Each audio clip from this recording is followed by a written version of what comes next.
থাকবে প্রতিটা পরিবারের ধ্বংস হয়ে যাবে। এই দায়িত্ব কে নিবে? এই দায়িত্ব অবশ্যই সরকারের নিতে হবে। আমরা একটি সরকার নির্বাচন করি আমাদের অনুদান হিসাবে, তবে অবশ্যই আমাদের নিরাপত্তা নিশ্চিত করতে হবে। যদি তারা ব্যর্থ হয় অবশ্যই যাবে আমাদের পাশে দাঁড়াতে হবে। ধন্যবাদ। আসসালামু আলাইকুম।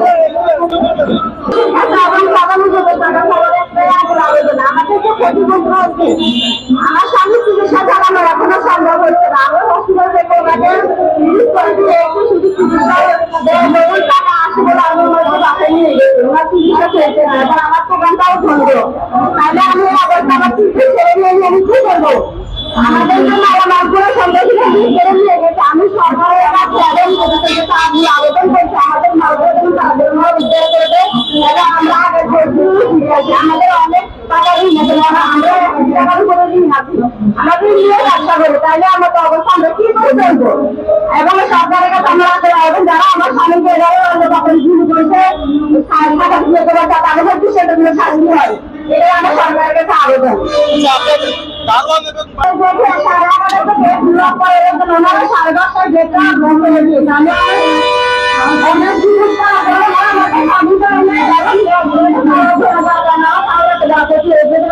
খুলতে পারতাম তারা না দিত, তাইলে ওনারা তো কিছু মারা মারা সন্দেহ দিতে পারতো না, আর কেউ কষ্ট বসতো না।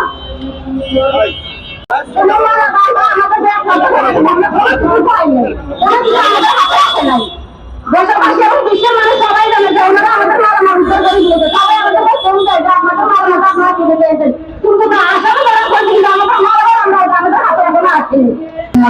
কর্মী আমি সরকারের কাছে শুধু এটুকুই আশা করবো,